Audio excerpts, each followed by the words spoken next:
السلام علیکم۔ آج پیر ہے، اگست کی 30 تاریخ۔ پاکستان میں شام کے 7، بھارت میں 7:30، اور یہاں ہمارے اسٹوڈیوز کی گھڑیوں میں صبح کے 10 بج رہے ہیں۔ وائس آف امریکہ واشنگٹن کی اردو سروس سے میں ہوں خالد حمید، خبروں کے ایک بلیٹن کے ساتھ۔ پہلے آج کی اہم خبروں کی سرخیاں۔ کابل کے حامد کرزئی انٹرنیشنل ایئرپورٹ کے قریب پیر کی صبح متعدد راکٹ گر کر تباہ ہو گئے۔ وائٹ ہاؤس نے کہا ہے کہ پیر کے روز ہونے والے راکٹ حملے کے بعد کابل ایئرپورٹ سے انخلا کی کوششیں بغیر کسی رکاوٹ کے جاری ہیں۔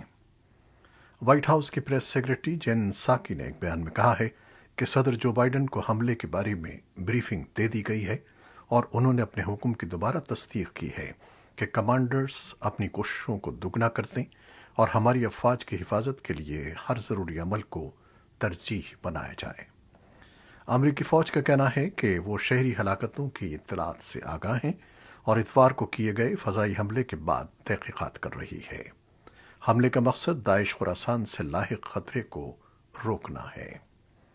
افغانستان سے اپنے شہریوں اور افغان اتحادیوں کو نکالنے کے اپنے عزم کا اعادہ کرتے ہوئے درجنوں ممالک نے ایک بیان میں کہا ہے کہ 31 اگست کی ڈیڈ لائن کے بعد بھی طالبان نے انہیں ان لوگوں کے لیے ایئرپورٹ تک محفوظ راستے کی یقین دہانی کرائی ہے۔ ایک سینئر طالبان رہنما نے نام ظاہر نہ کرنے کی شرط پر وائس آف امریکہ سے تصدیق کی ہے کہ طالبان گروپ نئی کابینہ کا اعلان کرنے کے آخری مراحل میں ہے اور توقع ہے کہ اس کی موجودہ رہبری شورا کے تمام ارکان یا قیادت کو شامل کیا جائے گا۔ صدر جو بائیڈن اور خاتون اول جل بائیڈن نے گزشتہ ہفتے کابل ایئرپورٹ کے قریب بم دھماکے میں ہلاک ہونے والے 13 امریکی فوجیوں کے اہل خانہ سے ملاقات کی۔ اس دھماکے میں کم از کم 170 افغان بھی ہلاک ہو گئے تھے۔ رائٹرز کے مطابق 2 علاقائی طاقتور رہنماؤں کے ساتھ کئی تجربہ کار افغان رہنما طالبان کے ساتھ مذاکرات کے خواہاں ہیں اور جلد ہی ملک کی آئندہ حکومت سے متعلق مذاکرات کے لیے ایک نیا لائحہ عمل تشکیل کرنے کا ارادہ رکھتے ہیں۔ اور اب تفصیل۔ کابل کے حامد کرزئی انٹرنیشنل ایئرپورٹ کے قریب پیر کی صبح متعدد راکٹ گر کر تباہ ہو گئے، تاہم یہ فوری طور پر پتہ نہیں چل سکا کہ راکٹ کس نے فائر کیے۔ خبر رساں ادارے رائٹرز کے مطابق امریکی حکام نے تصدیق کی ہے کہ انہوں نے ایئرپورٹ کی جانب آنے والے راکٹوں کو دفاعی نظام کی مدد سے فضا میں ہی تباہ کر دیا ہے۔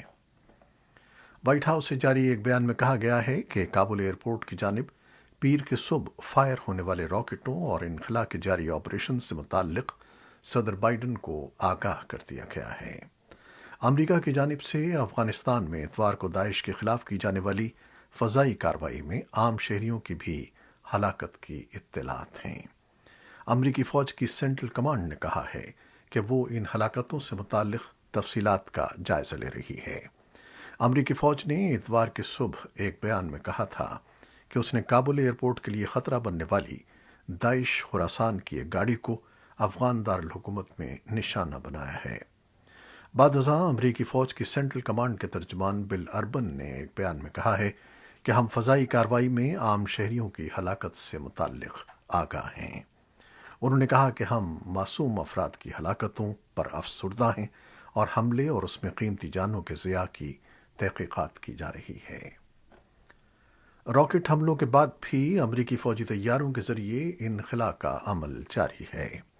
وائٹ ہاؤس نے ایک بیان میں کہا ہے کہ صدر بائیڈن کو راکٹ حملوں اور انخلا کے عمل سے متعلق آگاہ کیا گیا ہے۔ وائٹ ہاؤس کی پریس سیکرٹری جین ساکی نے ایک بیان میں کہا کہ صدر جو بائیڈن کو حملے کے بارے میں بریفنگ دے دی گئی ہے اور انہوں نے اپنے حکم کی دوبارہ تصدیق کی ہے کہ کمانڈر اپنی کوششوں کو دگنا کر دیں اور ہماری افواج کی حفاظت کے لیے ہر ضروری عمل کو ترجیح بنایا جائے۔ طالبان کا کہنا ہے کہ ان کے سپریم لیڈر افغانستان میں ہیں اور اپنے جہادی نائبین کے ساتھ مصروف ہیں۔ طالبان کے ثقافتی کمیشن کے نائب سربراہ احمد اللہ واسق نے یہ بات وائس آف امریکہ کو بتائی۔ ان کا کہنا تھا کہ طالبان کا پنجشیر کے علاوہ پورے افغانستان پر کنٹرول ہے، اس لیے ملا ہبت اللہ اخندزادہ قندھار سمیت کہیں بھی ہو سکتے ہیں۔ سوشل میڈیا پر جاری ہونے والی ایک تصویر میں وہ قندھار کی لائبریری میں موجود ہیں۔ افغان سیاستدانوں کے قریبی عہدیداروں نے بتایا ہے کہ طالبان نے ان سے نئی حکومت کی تشکیل کے بارے میں کوئی باقاعدہ بات چیت شروع نہیں کی ہے۔ طالبان نے صرف مذاکرات کے لیے رضامندی ظاہر کی ہے۔ طالبان کے کٹر مخالف سمجھے جانے والے جنگجو سرداروں نے طالبان کے ساتھ مذاکرات کا دیا ہے، جس کے لیے ایک نیا اتحاد قائم کرنے کا فیصلہ کیا گیا ہے۔ خبر رساں ادارے رائٹرز کے مطابق صوبے بلخ کے سابق گورنر سردار عطا اللہ محمد نور کے صاحبزادے خالد نور نے دعویٰ کیا ہے کہ نئے گروپ میں عبدالرشید دوستم سمیت دیگر افغان جنگجو سردار بھی شامل ہوں گے۔ نامعلوم مقام سے رائٹرز سے گفتگو کرتے ہوئے خالد نور کا کہنا تھا کہ ہم مشترکہ طور پر طالبان کے ساتھ مذاکرات کرنا چاہتے ہیں، کیونکہ کوئی بھی ایک فریق افغانستان کے مسائل حل نہیں کر سکتا۔ ان کا کہنا تھا کہ افغانستان کے بہتر مستقبل کے لیے ضروری ہے کہ سیاسی برادری اور وہ جنگجو سردار جنہیں عوامی حمایت حاصل ہے وہ مل بیٹھ کر لاہے عمل طے کریں۔ مزار شریف کے طالبان کے کنٹرول میں جانے کے بعد عبدالرشید دوستم اور عطا محمد نور افغانستان سے چلے گئے تھے۔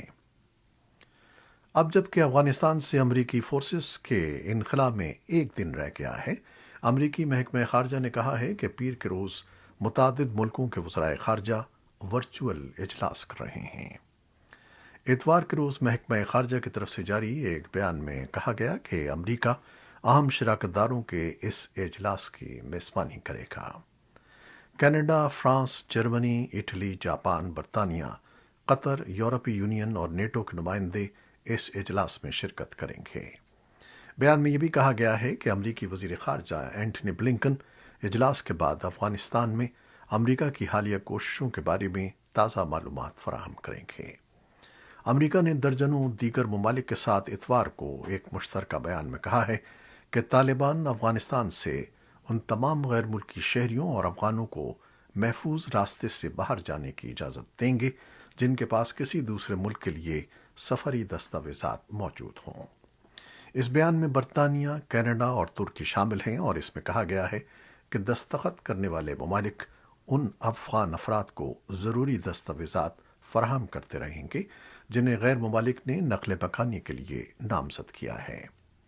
امریکی وزیر خارجہ اینٹنی بلنکن نے ایک ٹویٹ میں کہا کہ آج تقریباً 100 ممالک نے طالبان کی اس یقین دہانی پر ایک مشترکہ بیان جاری کیا ہے کہ تمام غیر ملکی شہریوں اور ہمارے ملکوں سے سفری اجازت کے حامل کسی بھی افغان شہری کو محفوظ طریقے سے افغانستان سے باہر سفر کرنے کی اجازت ہوگی۔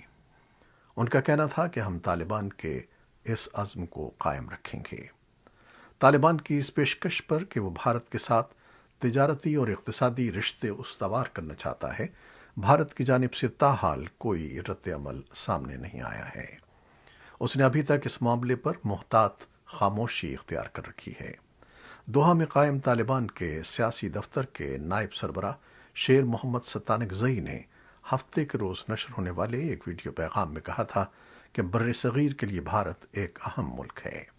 طالبان اس کے ساتھ پہلے کی مانند ثقافتی، اقتصادی، تجارتی اور سیاسی رشتے رکھنا چاہتے ہیں۔ یہ بیان سوشل میڈیا پلیٹ فارمز اور افغانستان کے ملی ٹیلی ویژن پر نشر کیا گیا۔ عالمی ادارے صحت WHO کا کہنا ہے کہ جنگ سے تباہ ملک افغانستان میں لاکھوں لوگوں کی صحت سے متعلق ضروریات پوری کرنے کے لیے صرف چند روز کی میڈیکل سپلائز باقی رہ گئی ہیں۔ جمعرات کے روز کابل ایئرپورٹ پر داعش خراسان کے جنگجوؤں کی جانب سے خودکش حملے کے بعد خاص طور پر ٹراما کٹس کی مانگ بڑھ گئی ہے۔ عالمی ادارے صحت کے مشرقی بحیرہ روم کے خطے کے ایمرجنسی ڈائریکٹر رک برینن کا کہنا ہے کہ سیکیورٹی خدشات کے سبب کمرشل طیاروں کو کابل ایئرپورٹ پر اترنے کی اجازت نہیں ہے۔ اس لیے عالمی ادارے صحت افغانستان میں ادویات وغیرہ لانے کے لیے دوسرے ذریعے تلاش کر رہا ہے۔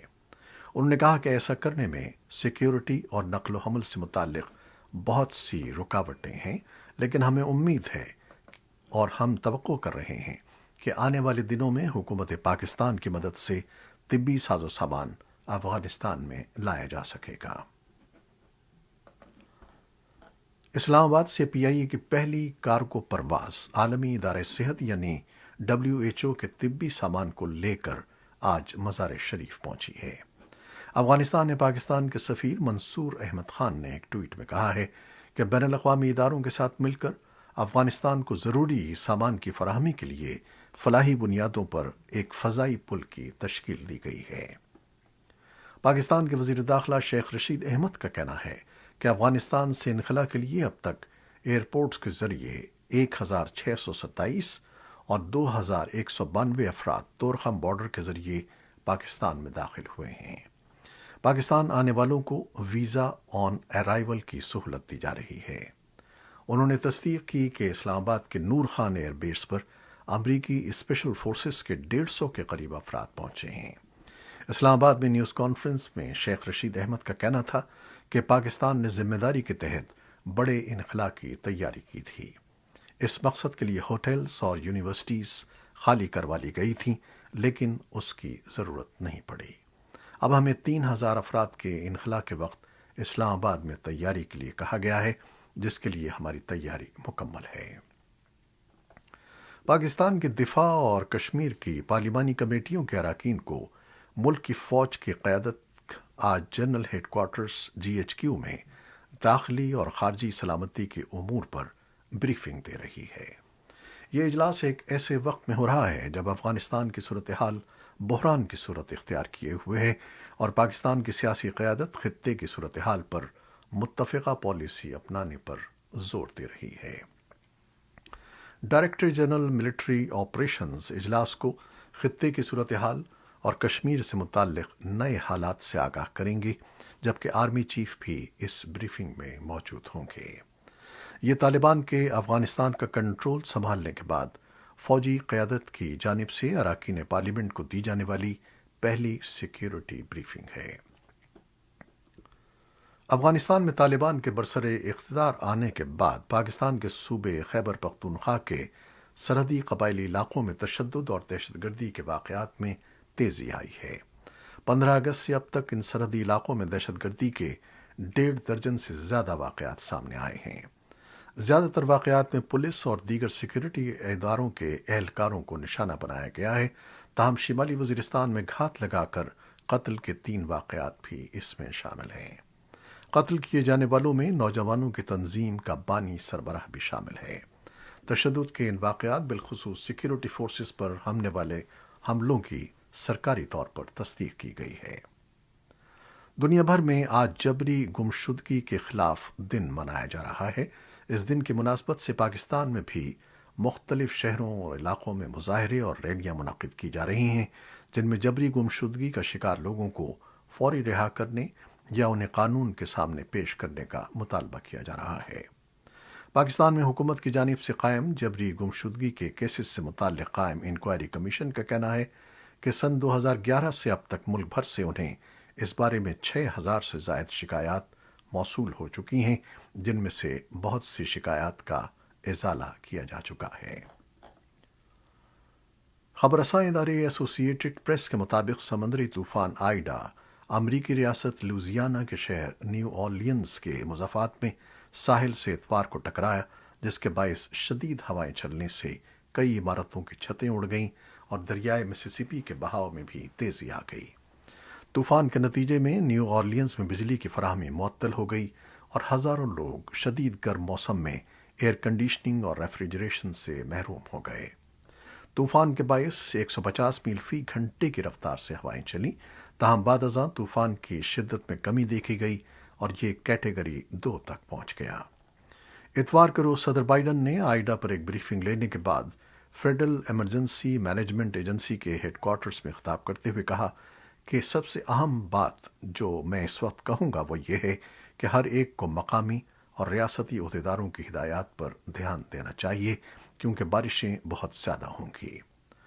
انہوں نے کہا کہ جیسے ہی طوفان ختم ہوگا ہم ریسکیو اور بحالی کے لیے ملک کے بھرپور وسائل کو استعمال کریں گے۔ کورونا وائرس سے متعلق خبریں۔ پاکستان میں مزید 66 اموات ہوئی ہیں اور سرکاری اعداد و شمار کے مطابق وبا سے ملک بھر میں اب تک مجموعی طور پر 25,604 اموات ہوئی ہیں۔ پاکستان میں کورونا وائرس کے ٹیسٹ مثبت آنے کی شرح میں معمولی کمی آئی ہے۔ بھارت میں کورونا وائرس سے بچاؤ کے لیے اب تک مجموعی طور پر ویکسین کی 63 کروڑ خوراکیں لگا دی گئی ہیں۔ وزارت صحت کے حکام کے مطابق ہفتے کو بھارت میں 70 لاکھ سے زائد افراد کو کورونا سے بچاؤ کی ویکسین لگائی گئی۔ اسرائیل کے وزیر دفاع نے فلسطینی صدر کے ساتھ بات چیت کی ہے۔ دونوں فریقوں کے درمیان برسوں میں یہ پہلی اعلیٰ سطحی ملاقات ہے۔ بینی گینٹس اور محمود عباس کے درمیان یہ ملاقات حالیہ برسوں میں عباس اور اسرائیلی رہنماؤں کے درمیان رابطے کے تقریباً خاتمے کے بعد اب سمت کی ممکنہ تبدیلی کا اشارہ کرتی ہے۔ سابق اسرائیلی وزیر اعظم بنیامن نتن یاہو کے دور میں رابطے تقریباً ختم ہو گئے تھے۔ اسرائیلی فوج نے اتوار کی صبح غزہ کی پٹی میں حماس کے مختلف مقامات پر حملہ کیا، جس کے جواب میں حماس کے حمایت یافتہ کارکنوں کی جانب سے آتش گیر غبارے استعمال کیے گئے۔ اس فضائی حملے کے بعد فلسطینیوں کی جانب سے اسرائیل غزہ سرحد پر رات کے وقت احتجاج کیا گیا، جس پر اسرائیل نے اپنی افواج کی طرف دھماکہ خیز مواد پھینکنے کا الزام لگایا۔